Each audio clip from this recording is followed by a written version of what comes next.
Good morning everyone, welcome to the new Let's Play series. This is Let's Play Civilization 5 as Germany. And this is going to be an epic domination game, so I'm just going to take some time to explain the setup before I start actually playing. So this is a Pangaea game. This is large, which means this is a larger map, 10 civilizations, 20 city-states. This is Emperor difficulty, epic speed. And there's a bunch of mods here, the same mods that I played in my previous Korea game. So this is third and fourth unique component. So every civilization has a unique component, so I'm going to go through all the civilizations we're playing with and explain exactly what they are.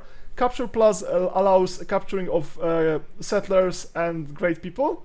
That doesn't actually happen that often. Like occasionally you can snipe a settler, and much more often you can snipe a great general, but that doesn't usually change that much. It just gives creates a bunch of high stakes opportunities during the campaign. These are Civilization 5 display diplomacy values, so it just gives numbers instead of just vague descriptions, which makes this a bit more strategic. Ethnic units is just a texture thing. Info addict is just an extra dialogues where you can check what the hell is happening. Less warmonger hate is especially suitable for this campaign, since it's a campaign where every possible victory condition except domination is turned off. We have to win by domination, and AA also knows that, and AA will just go for domination. And there are only warmongers in this game. So new belief spark, policy plus, just a bit of rebalancing. Promotion melee, this is just a small fix. Scouting ignore borders is just for easier scouting, so the city-states won't hate your scouts for no reason. Separate great people counter is kinda a bug fix. Slime line ancient ruin fix just merges the reveal map and show barbarian comes into one choice, so it's less crappy if you randomly get it, but it's a really tiny thing. And XP from forts allows you to get tiny amount of XP while you're sitting on forts, up to the half of level you could get from fully upgraded cities. So if you can build barracks and armories, I think you can get up to half that just by sitting in a fort. So it makes recruiting units in a city that doesn't have them like less crazy stupid. Or if you get a unit from a city-state, for example, as a gift, then you can just sit in a citadel or in a fort and it gets back to a proper level. So let's go to Civilopedia, and I'm just going to talk about the civilizations we're playing with. So I picked civilizations that are based on three conditions, so every civilization is handpicked. So I wanted to play with warmongers, I wanted to play with powerful civs, and I wanted to play with traditional enemies of Germany for fun story. So, and I'm going to go through all of them because I'm playing with the third and fourth unique component, and you cannot just check it on the wiki. So what do we have? As a Germany, we have upon defeating a barbarian unit inside an encampment, there's a 2/3 chance you will earn 25 gold and they join your side, and pay 25% less for unit maintenance, which sounds like a really nice thing. For domination-oriented civ, we have Huns, which is a bank replacement that gives extra production for each trade route your civilization has with city-state, which is not very powerful, but it's always something, and it generates additional 1 gold from trade routes. We have Panzer, which is a tank replacement that's faster. I'm not sure if it has extra combat, it doesn't say anything about it, just it says it's stronger and faster, okay. And can move after combat, which I think every tank can.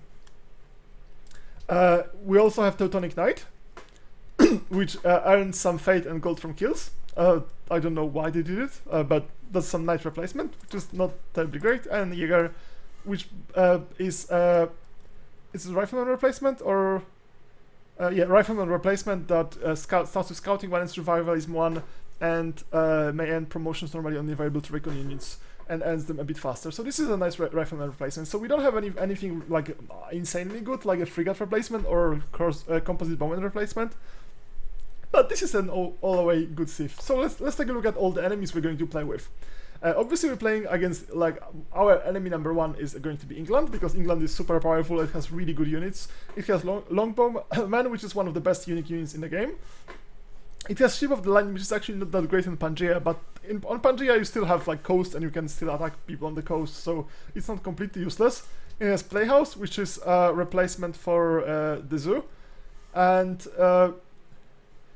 what does it change?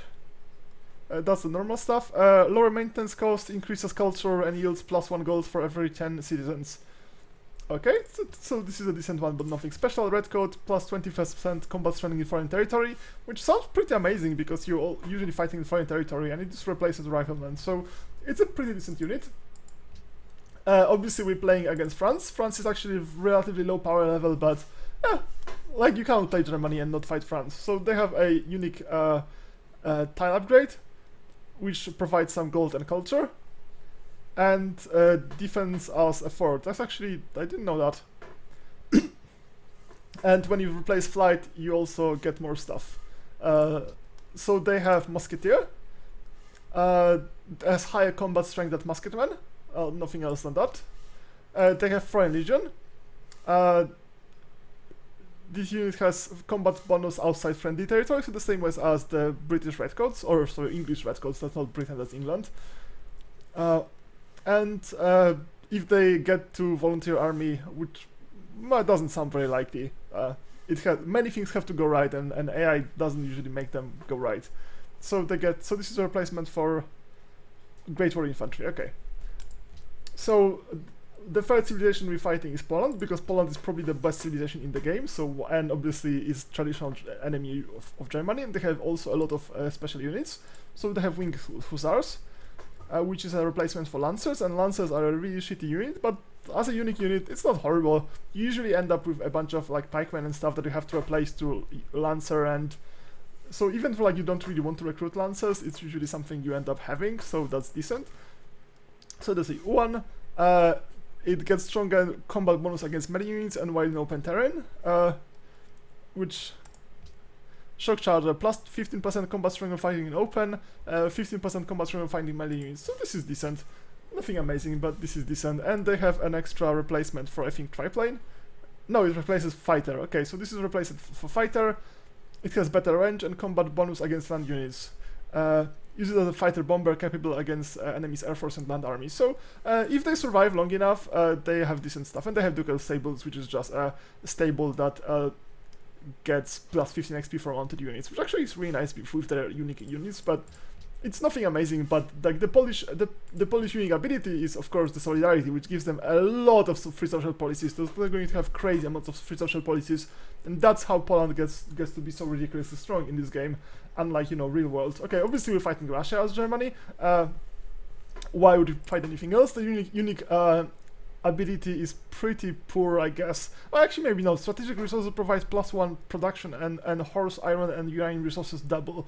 I rarely see any problem with not having enough horses, iron, or uranium, so that doesn't seem like terribly great. +1 production is decent, but nothing amazing. So what they have Cossacks. Unit has combat bonus when fighting enemies that have already taken damage, which sounds decent. I don't think AI is really good at using cavalry strategically, so I'm not sure if that's going to actually matter all that much. They have Streltsy, which is has combat bonus in friendly territory, so this one is good defensively, unlike the Redcoats that are used good like offensively. This is also rifleman replacement. And they have some tank replacement, cheaper replacement for tank, and it's actually a bit weaker, but it has a combat bonus against other armored units, which is kind of important because we have unique tank replacement as well. So if Russia survives that long, I don't know how long this game is going to be because it's an epic game, but there's a 10 civs instead of the normal 8. So the game actually might be longer, and one of the AIs or two of the AIs may actually become very powerful if they start very far from me. And also, in addition to those traditional... Oh, sorry, we haven't actually finished the traditional enemies of Germany. We're not even close, we just won over 4 of them. Okay, so next traditional enemy of Germany is obviously Greece, and we're going to make them pay. Or they're going to make us not... well, get us not pay. So I'm just trying to just get as much money from them as possible. So... Greek abilities is that city-state influence degrades at half and recovers at twice the normal rate. And they can't actually win by domination victory because it's disabled, but even if you don't trying to go for domination victory, city-state relations are really, really good. That's why you usually go to patronage, even if you don't go for it. Also for Forbidden Palace, but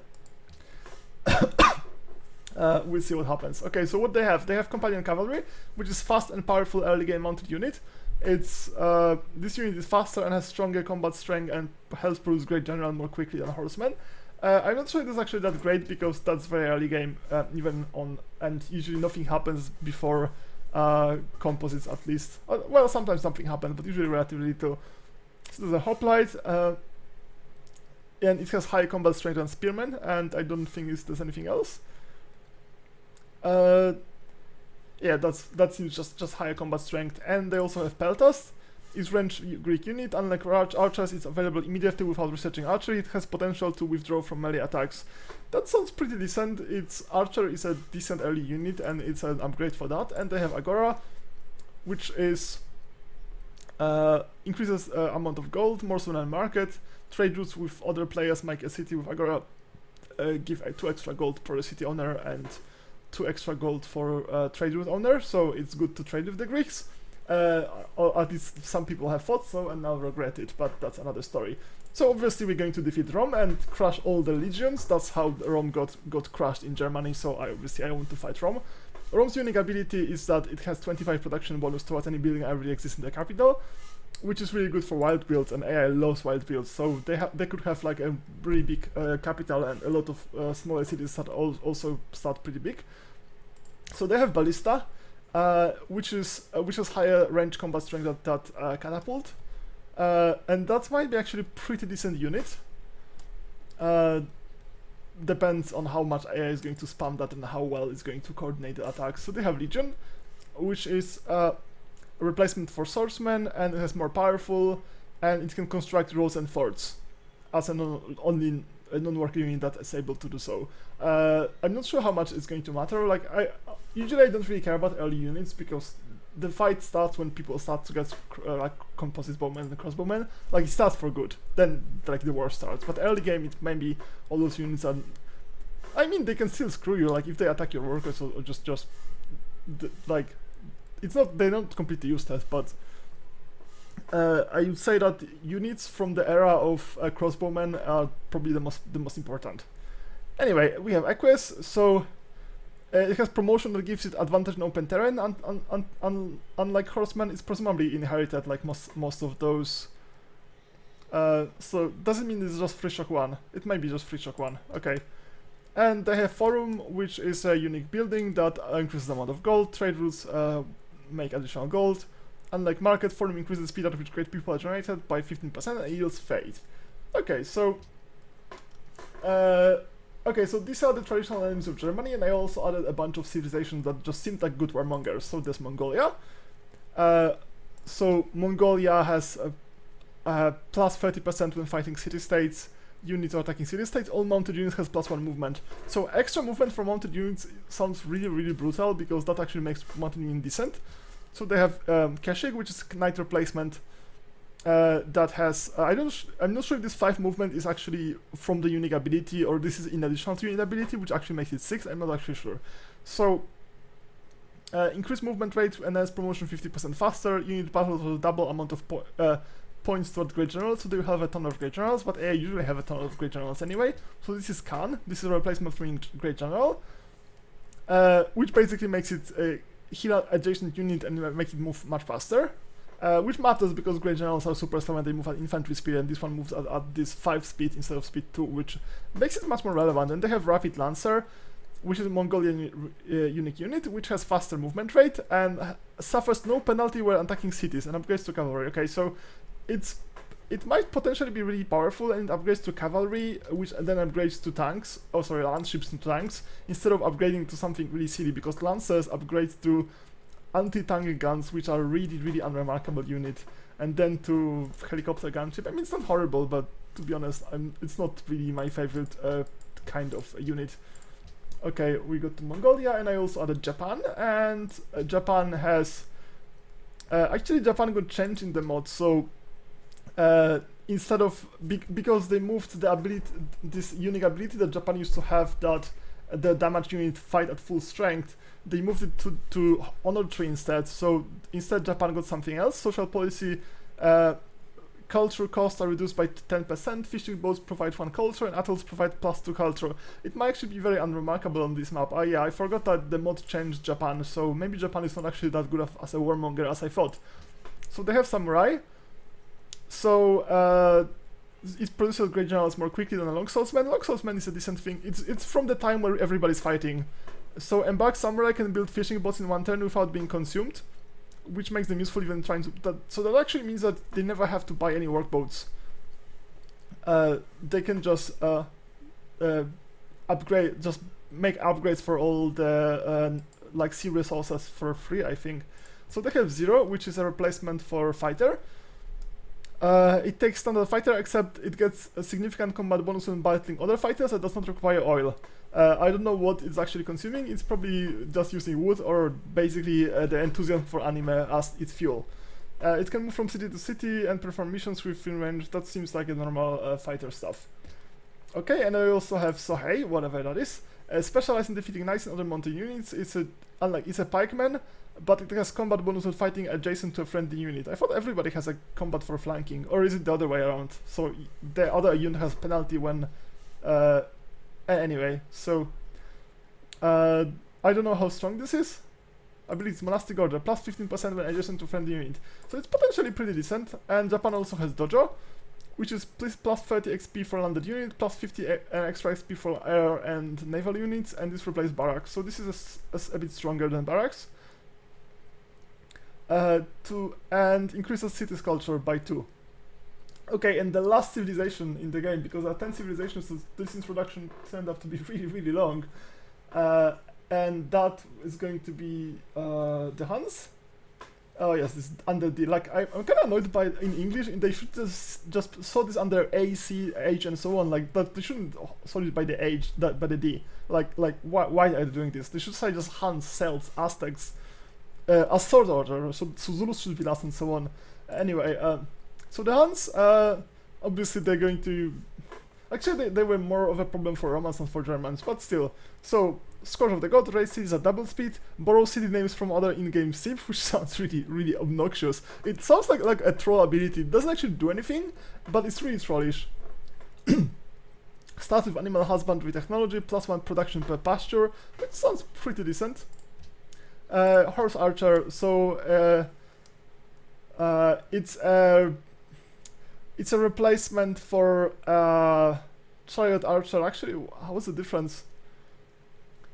Slightly stronger in defense than the chariot archer and can move through rough terrain without chariot archer's movement penalty. They also start with accuracy 1.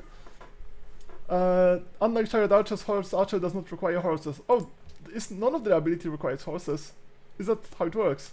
So they have battering ram. Siege units at melee attack, only Huns my unit. Battering ram is a unique unit that replaces spearmen, actually, which sounds really strange. So instead of spearmen they have this. Does it upgrade to the same way? Upgrades to trebuchet. Okay, so it actually upgrades to a siege unit. So that really goes in a really weird direction. So they have cover 1, which means that it's relatively difficult to just combat them with archer spam. And attack them with melee units to defeat them. Okay, so that might be really, really dangerous if we get into early fight with the Huns. The Centaur. I'm pretty sure that's not how centaurs look like, but maybe I'm confusing other kinds of centaurs. So it's a unique unit. Unlike knights, it replaces it is a strong ranged unit and has no penalty when attacking cities and terrifies nearby enemies. Terrifies nearby enemies, which is probably one of the upgrades which say feared elephant. Elephant? That's not an elephant. Anyway, enemy units receive minus 10% combat strength when adjacent to any unit with this promotion. And this is a range unit, so basically if we try to attack it with anything, or is it just with melee unit? Combat strength, so it's not range strength, so I think it's just with melee units. So yeah, it's a silly promotion. There's probably something called Feared Elephant somewhere else, but they just reuse the name without making a new ability. So yeah, so these are the 10 civilizations in the game. There's also 20 city-states, and that took a lot of time. So I think instead of starting the game now, I'm just going to show the starting locations. That was actually the first rolling, so but I wanted to do the sound test, so I did the recording instead of starting in the game menu. So we are starting on, that seems like a hill next to a river. There's some deer, there's some furs, there's lapis lazuli, so this seems decent. There's no mountain next to us, there's no coast, which matters a bit less on Pangaea, but it's still nice to have ability to get cargo ships for much better trade routes with city-states and so on. So this seems like a slightly above average starting position, but nothing amazing. This mountain is a bit too far, so we cannot build any wonders based on it. Don't think there's anything here. Well, I have no idea. We'll see next episode. So this seems like a slightly above average starting location, but nothing super amazing. In any case, I'm just going to end this episode now, and in the next episode we're actually going to start playing. So if you're just interested in actually watching the play, just ignore this episode and start from the episode number 2. Anyway, thanks for watching and see you next time. Bye bye!